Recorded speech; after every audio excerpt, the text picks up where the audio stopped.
नमस्कार. श्री स्वामी समर्थ महाराज की जय. भारत हा आपला कृषीप्रधान देश आहे हे आता सांगायची गरज नाही. मग जो शेतकरी शेती करतो त्या शेतामधून अन्न पिकवतो, अशा या शेतीबद्दल आपण कृतज्ञता व्यक्त करायला हवी. मग जी शेती माता आहे, पृथ्वी माता आहे, तिच्यामधून सीता माता ही प्रकट झाली होती.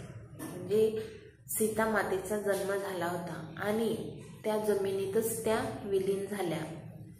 मग अशा या आपण शेतीमधून आपल्याला जगण्यासाठी अन्न मिळवतो, तसेच पाणी सुद्धा आपल्याला जमिनीतूनच मिळते.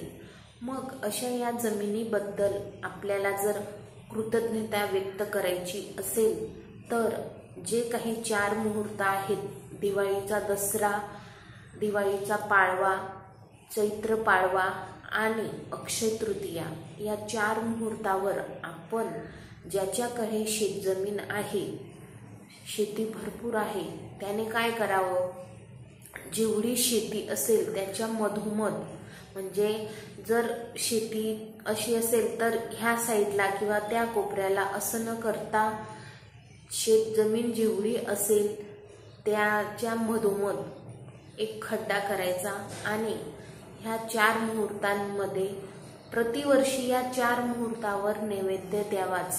असं नाही की दिवाळीच्या दसऱ्याला दिला म्हणजे दिवाळीच्या पाडवाला द्यायचा नाही किंवा चैत्र पाडवाला द्यायचा नाही. या 4 मुहूर्तावर तुम्हाला नैवेद्य 4 वेळा शेतजमिनीला द्यायचाच आहे. जो काही आपण स्वयंपाक करतो त्या दिवशी पुरणपोळी, खीर, जे काही गोडधोड करतो त्याचा नैवेद्य आपण त्या शेतामध्ये, शेताच्या मधोमध एक खड्डा करायचा.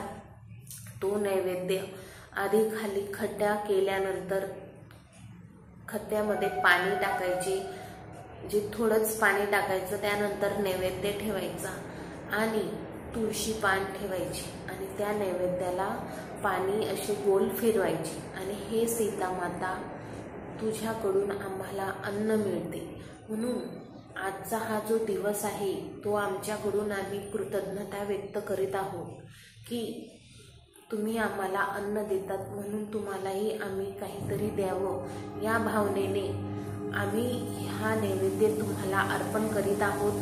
तर हा नैवेद्य तुम्ही स्वीकारा असं म्हणून तो नैवेद्य सीता मातेला देऊन वरतून एक जी काही पत्तळवाळी असते ती झाकायची आणि नंतर मग त्यावर ती शेताची माती टाकून ते अन्न झाकून द्यायची. का? कारण कोणी कुत्रे येतात, दुसरे प्राणी येतात, ते खाऊ नये.